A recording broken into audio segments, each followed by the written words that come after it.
Boa noite a todos. Vamos seguir aqui na leitura do livro A História da Igreja, de André Miller.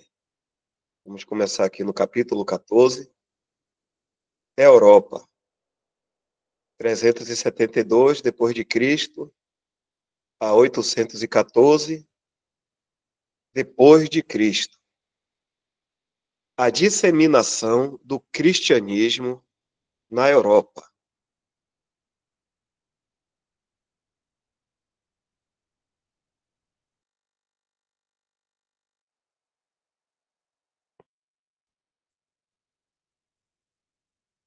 O sistema eclesiástico que os monges italianos introduziram na Inglaterra rapidamente se disseminou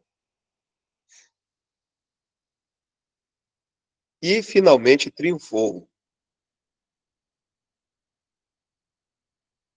Em cerca de 100 anos, após a chegada de Agostinho de Cantuária, esse sistema, que é o sistema eclesiástico, né, era professado e crido por toda a Britânia anglo-saxônica.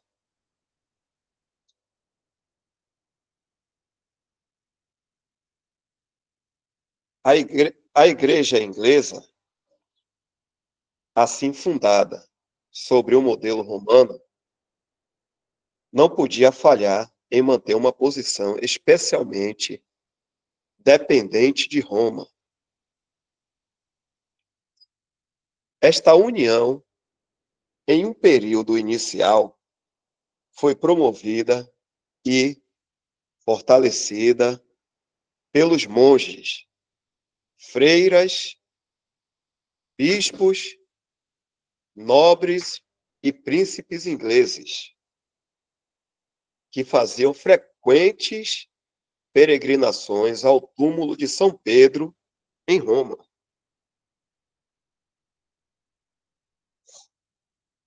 O clero britânico, embora ainda aderente aos antigos modos e dispostos a resistir à presunção estrangeira, foram obrigados a isolarem-se nas extremidades do país. O romanismo agora prevalecia sobre toda a Inglaterra. A Escócia e a Irlanda parecem ter sido abençoadas com o cristianismo por volta da mesma época que a Britânia.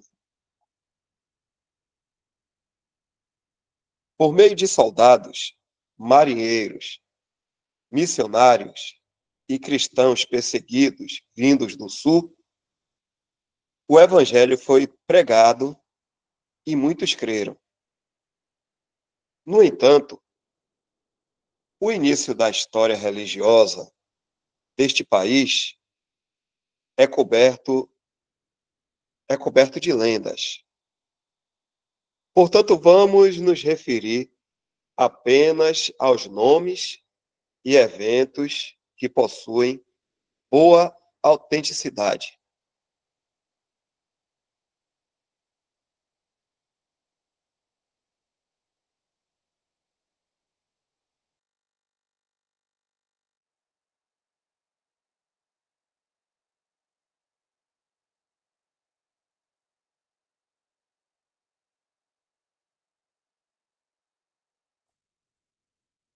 Os primeiros pregadores do cristianismo na Irlanda.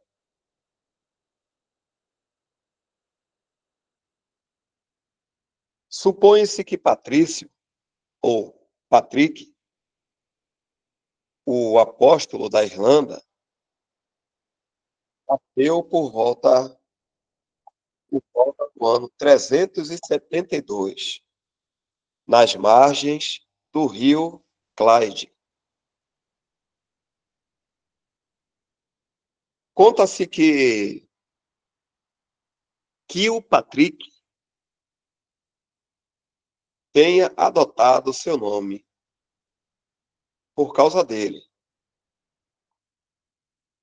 Seus pais eram cristãos sinceros. Seu pai era um diácono e seu avô era um presbítero.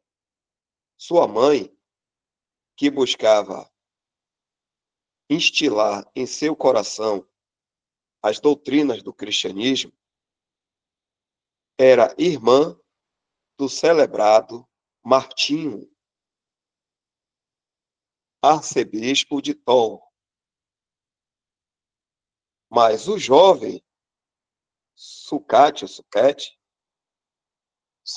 não sei, seu nome original não era seriamente inclinado para a religião.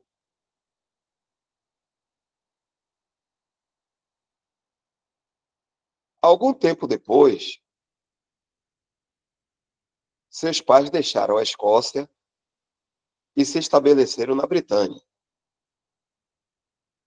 Aos 17 anos, quando Suquete e suas duas irmãs estavam brincando à beira do mar, alguns piratas irlandeses, comandados por O'Neill, levaram os três para seus barcos e os venderam como escravos na Irlanda. Por 6 anos, ele foi empregado em cuidar do gado.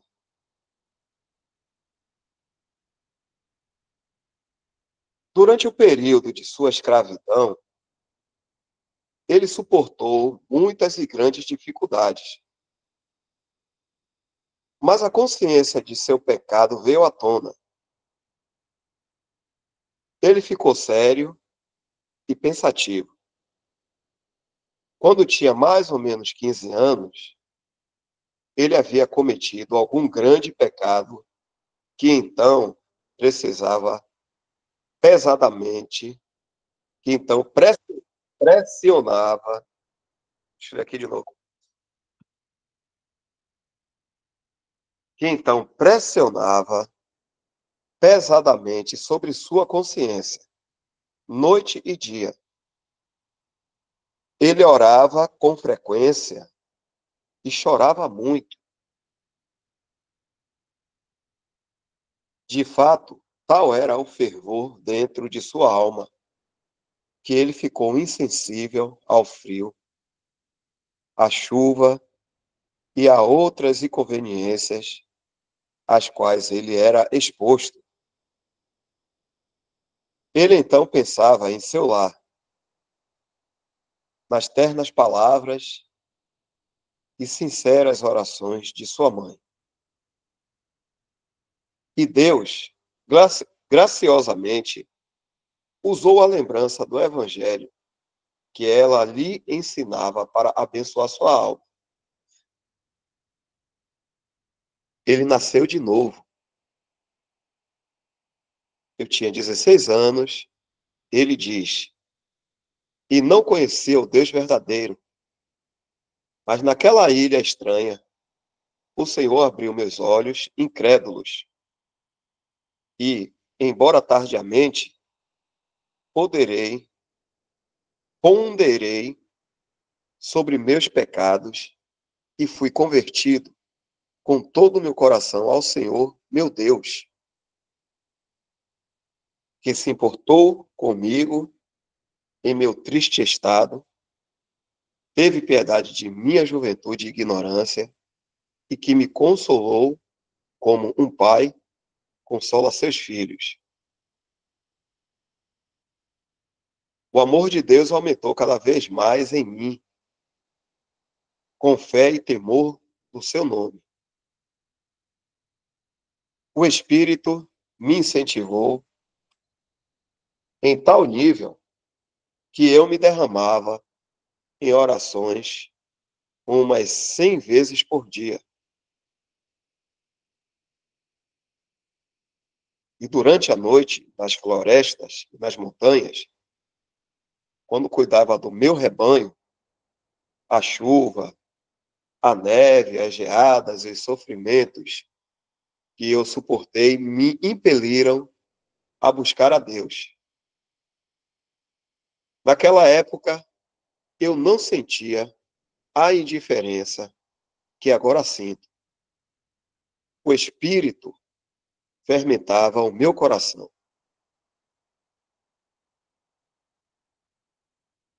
Se podemos confiar que essas palavras saíram dos lábios de Sucate, elas, elas apresentam um testemunho muito mais puro da verdade do Evangelho do que o que encontramos na Igreja de Roma. Verdade do Evangelho. Elas apresentam uma alma exercitada em relacionamento estreito com o próprio Deus. As formas e o sacerdócio do romanismo destroem esta comunhão bela, pessoal e direta com Deus e com seu Cristo, através da graça e poder do Espírito Santo.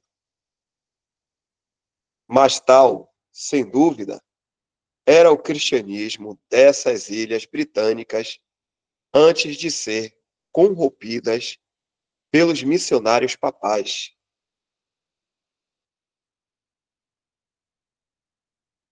Deixa eu ver aqui, deixa eu ver essa nota aqui.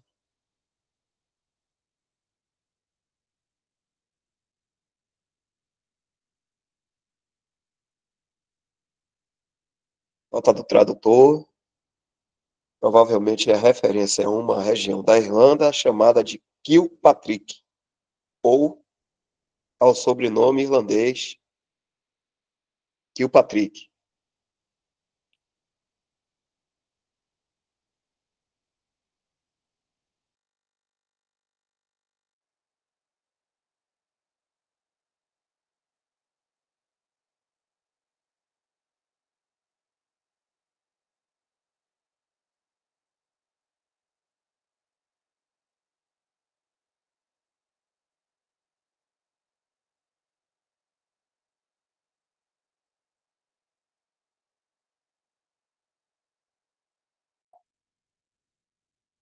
No decorrer do tempo, Suquete ganhou sua liberdade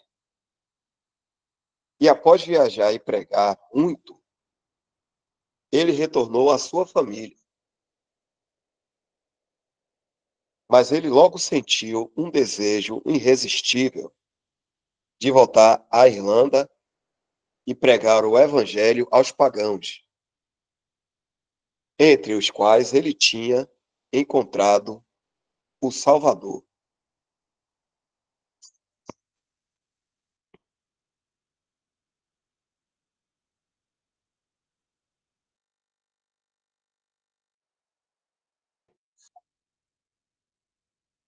Em vão, seus pais e amigos tentaram detê-lo.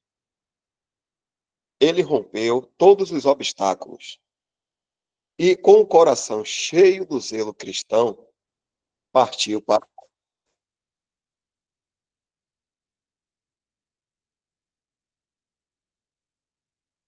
Ele tinha então mais de 40 anos de idade e, de acordo com alguns escritores, tinha sido ordenado presbítero e foi então consagrado bispo da Irlanda.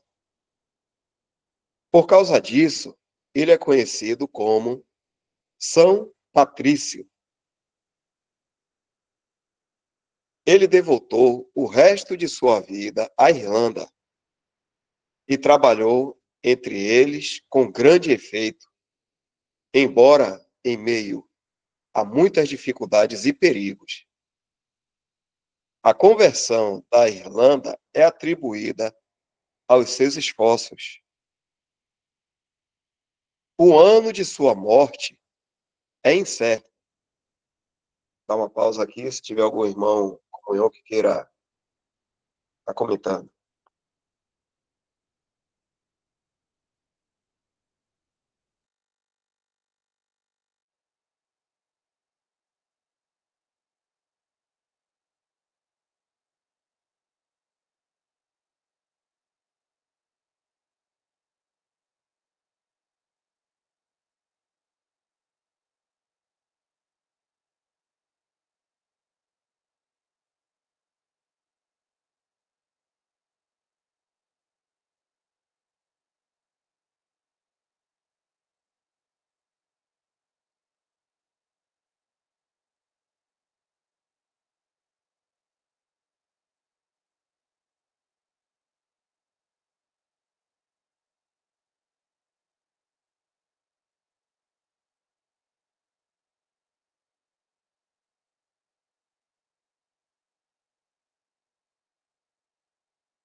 O zelo missionário da Irlanda. Os benditos frutos dos trabalhos de São Patrício foram abundantemente manifestados em anos posteriores. A Irlanda, nessa época, é descrita como uma espécie de paraíso de paz e piedade, e sua fama pelo ensino puro das Escrituras se ergueu tão alto que chegou a receber a honorável denominação de a Ilha dos Santos. Os labores do clero irlandês, no entanto, não se confinavam em seu próprio país. Naturalmente apaixonados por viajar e vagar, e estando energizados por um amor pelas almas, muitos deixaram seu país natal em grupos missionários, sob a liderança de um amado e devotado abade.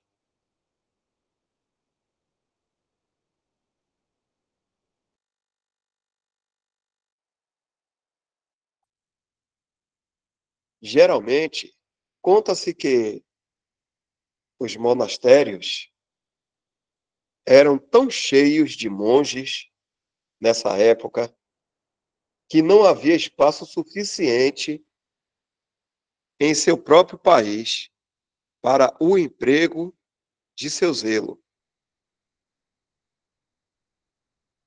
de modo que eles sentiam que era seu dever exercer suas atividades em outras terras.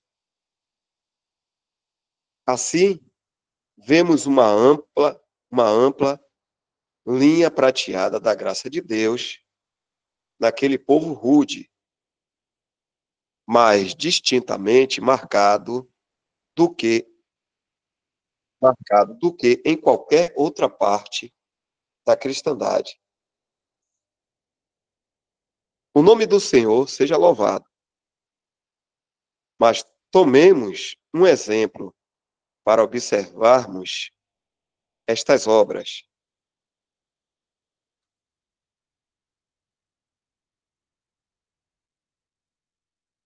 A missão de Columba, a missão de Columba. Columba, um homem piedoso, de descendência real e cheio de boas obras. Ficou profundamente impressionado com a importância de se levar o evangelho a outras terras. Ele pensava na Escócia e determinou-se a visitar o país do famoso Sketch. Tendo comunicado sua intenção a alguns de seus companheiros cristãos, que concordaram em acompanhá-lo, a missão foi acordada. Por volta do ano 565, Columba, acompanhado por 12 companheiros, navegou das margens da Irlanda em um barco aberto de vime coberto de peles. E após experimentar muita dificuldade em sua pequena e rude embarcação, o nobre grupo missionário chegou às ilhas ocidentais. Um conglomerado de ilhas ao largo da costa oeste da Escócia, chamado de Hébridas. Eles desembarcaram perto da rocha estéril de Mu, ao sul das cavernas basálticas de Estafa, e fixaram sua morada em uma pequena ilha, mais tarde conhecida como Iona, ou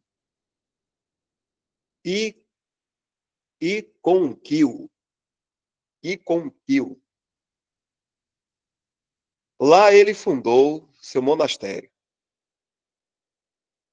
Falando de Columba. Fundou seu monastério. Mais tarde, tornado tão famoso na história da igreja, esse monastério aí.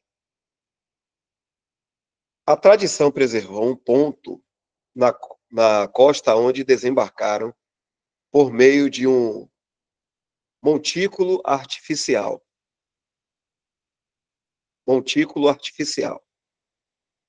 Vagamente semelhante a um barco invertido, modelado segundo o padrão dos Quraysh, no qual os piedosos monges navegaram através do mar. Parece ser um monumento aqui, né? Pensa-se que um bom número de cristãos já tinha encontrado um refúgio naquela rocha estéril. Naquele tempo, ela devia ser quase completamente isolada das moradas dos homens. As águas das Hébridas são tão tempestuosas que a navegação em barcos abertos deve ter sido extremamente perigosa. O nome Iona, significa a Ilha das Ondas. Além de suas ondas transversais, suas correntes e seus recifes, a pesada maré do Atlântico rola sobre as suas praias. A respeito dos monges de Iona, falaremos de cada um, mas ainda não terminamos com a Irlanda. Columba, outro monge de grande santidade, parece ter deixado sua cela cerca de 60 anos após Columba. Eu li errado aqui. Vou voltar. Aqui é Columbano. Columbano, outro monge de grande santidade, parece ter deixado sua cela cerca de 60 anos após Columba. Ele nasceu em Leicester e treinou no grande monastério de Bangor, na costa de Worcester. Uma sociedade de 3.000 monges, sob o governo de seu fundador, Congal, foi gerada nesse convento. A Igreja da Irlanda ainda era livre, não tinha sido ainda escravizada pela Igreja de Roma. Eles eram simples e sinceros em seu cristianismo comparado às formas sem vida e ao elemento sacerdotal do papado. Nem mesmo as construções desse período se assemelham aos conventos papais da época posteriores. Mesmo assim, eles já tinham viajado para muito além da simplicidade do cristianismo apostólico. A palavra de Deus não era o único guia deles. O cristianismo não tinha existido no mundo por 600 anos sem ter contraído muitas corrupções. Ele passou através de muitos eventos de grande importância na história da igreja. O gnosticismo, o monasticismo, o arianismo e o pelagianismo eram gigantescos males naqueles dias. Mas o monasticismo era a instituição popular ao final do século VI. Algum comentário?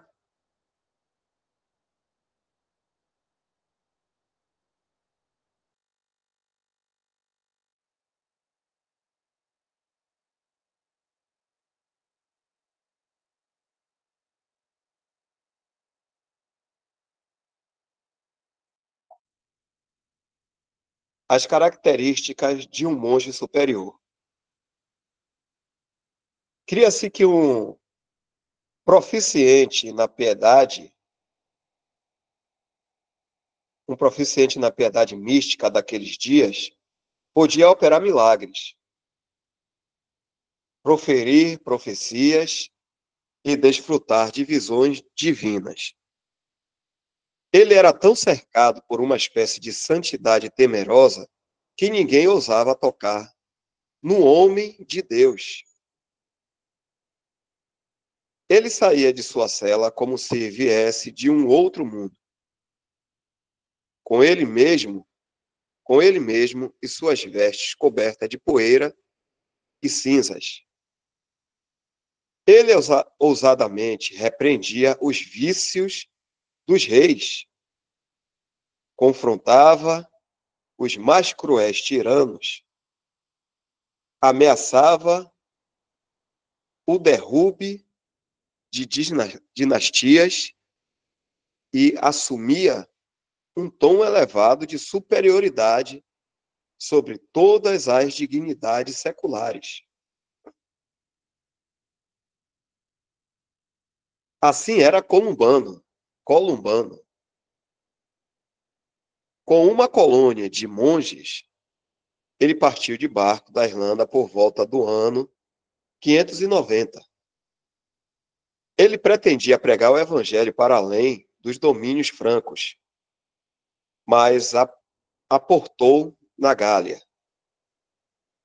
A fama de sua piedade chegou aos ouvidos de Guthrum, rei de Borgonha, que o convidou a se estabelecer naquele país. Recusando a oferta do rei, o abade solicitou permissão para se retirar a algum ermo inacessível. Ele se estabeleceu nos Vosges, acho que é assim que fala, nos Vosges. Por um tempo, os missionários tiveram que suportar grandes dificuldades. Eles frequentemente tinham por dias, nenhuma outra comida, além de ervas selvagens, cascas de árvores e, provavelmente, peixes do córrego. Mas, gradualmente, eles causaram uma impressão favorável sobre as pessoas dos arredores.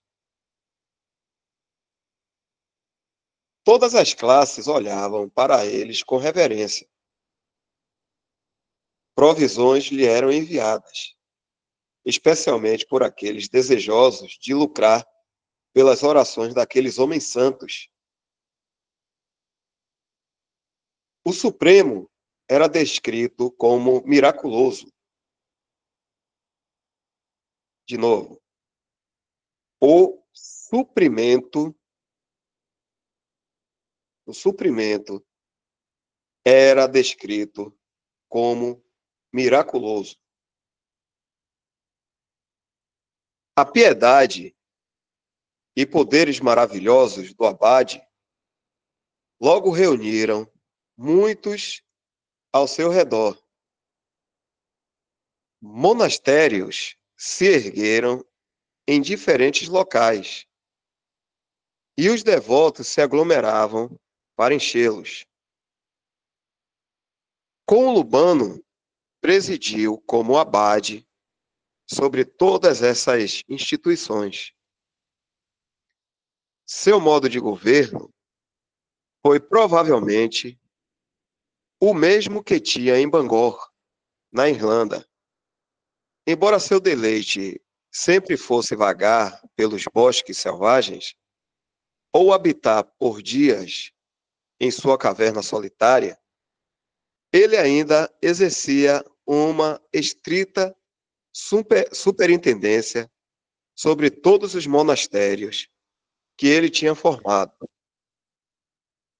O trabalho, a dieta a leitura, o tempo para a oração e o estabelecimento das punições eram todos ditados por ele mesmo.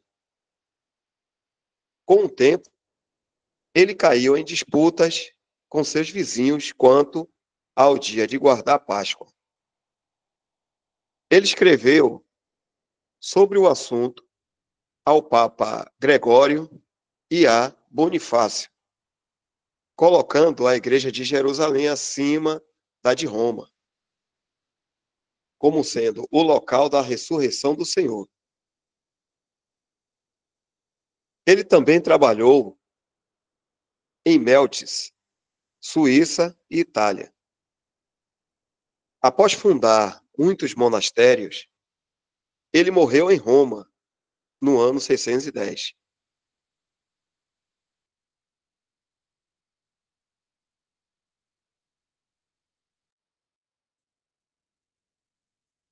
O mais celebrado seguidor do grande abade foi seu conterrâneo, São Galo, que, que o acompanhara em todo o seu destino. Mas, ficando doente quando seu mestre passava pela Itália, não pôde mais segui-lo e foi deixado em Helvétia. Mais tarde, ele pregou ao povo em sua própria língua. Fundou o famoso monastério que leva seu nome e é honrado como o apóstolo da Suíça. Ele morreu por volta do ano 627. Da época de São Patrício até a metade do século XII, a Igreja na Irlanda continuou a afirmar sua independência de Roma e a manter sua posição como um ramo vivo e ativo da Igreja, sem possuir qualquer chefe ou cabeça terreno. Vamos nos voltar agora para a Escócia.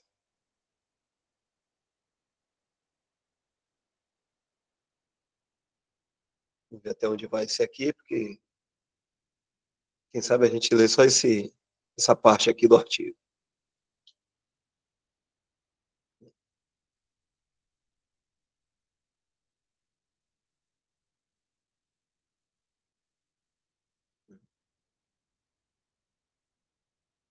Dá para ler mais.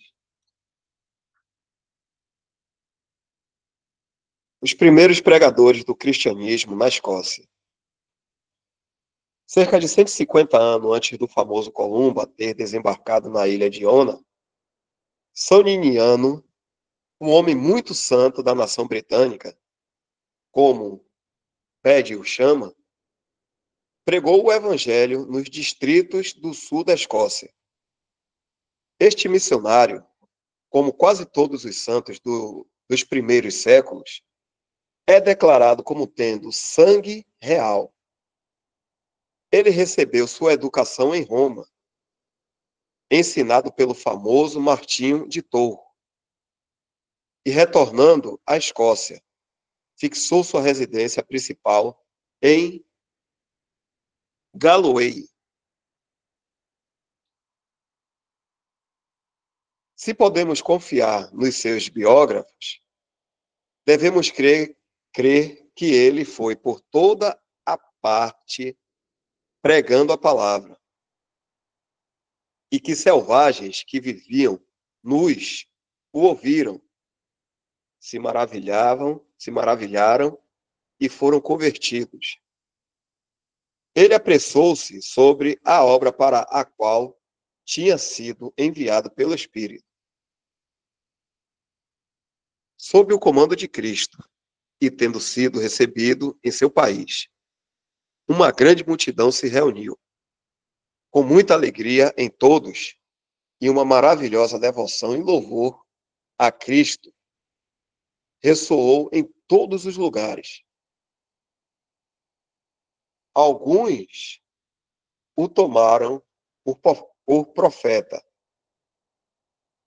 Presentemente, O extenuante lavrador entrou no campo de seu senhor, começou a arrancar as coisas mal plantadas para dispersar essa má colheita e destruir aqueles mal construídos. Milhares, conta-se, foram batizados e se uniram ao exército dos fiéis. Ele começou a construir uma igreja de pedra nas margens do Solway, mas antes que fosse terminada, recebeu notícia sobre a morte de seu amigo e patrono São Martinho e piedosamente dedicou à igreja a sua honra. Conta-se que esse foi o primeiro edifício de pedras erguido na Escócia e por conta de sua aparência branca e brilhante, comparada às cabanas de troncos e lama até então usados, atraiu grande atenção.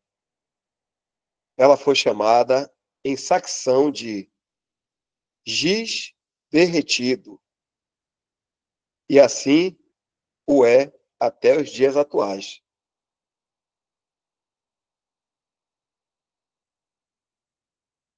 Não sabemos nada sobre os sucessores imediatos de São Niniano. Até a missão de Columba, a história do cristianismo na Escócia é pouco conhecida. Sem dúvidas, o Senhor manteria vivo o fogo que ele tinha acendido, e preservou e disseminou a verdade do Evangelho que tinha sido recebido por tantos. Dentre os Pictos, ao sul de Grampians, Niniano parece ter trabalhado principalmente e com sucesso. Mas com o celebrado Columba, começa o período mais interessante nos anais eclesiásticos da Escócia. Já vimos Columba e sua colônia de monges, estabelecendo-se em Ona. Ali ele construiu seu monastério, tal como era, e tão famoso se tornou o colégio de Ona, que foi considerado por muitos anos, se não por séculos, a luz do mundo ocidental. Homens eminentes pela erudição e piedade foram enviados para fundar bispados e universidades em cada canto na Europa. Por 34 anos, Columba viveu e trabalhou naquela rocha solitária. Ocasionalmente, ele visitava o continente, fazendo a obra de um evangelista entre os bárbaros, escoceses e pictos, plantando igrejas e exercendo uma imensa influência sobre todas as classes. Mas seu grande objetivo era treinar homens para a obra do evangelho no país e no exterior. Sem dúvida, manter-se-ia uma ligação estreita e amigável entre o norte da Irlanda e o oeste da Escócia. De fato, naquela época, ambas as regiões eram consideradas idênticas e eram conhecidas pela denominação geral de escoceses.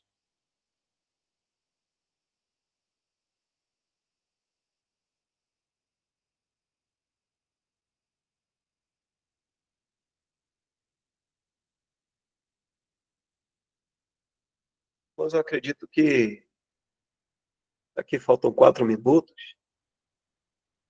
Acho que faltam 8, né? Ou 2 minutos. Como a gente já viu bastante aqui da história, quantidade, a gente poderia deixar essa parte aqui para amanhã, que os irmãos pensam aí. Pode ser ou quer que continue lendo?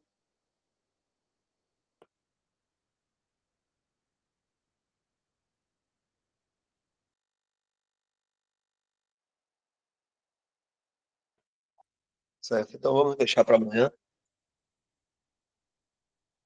essa outra parte aqui, se eu permitir, né?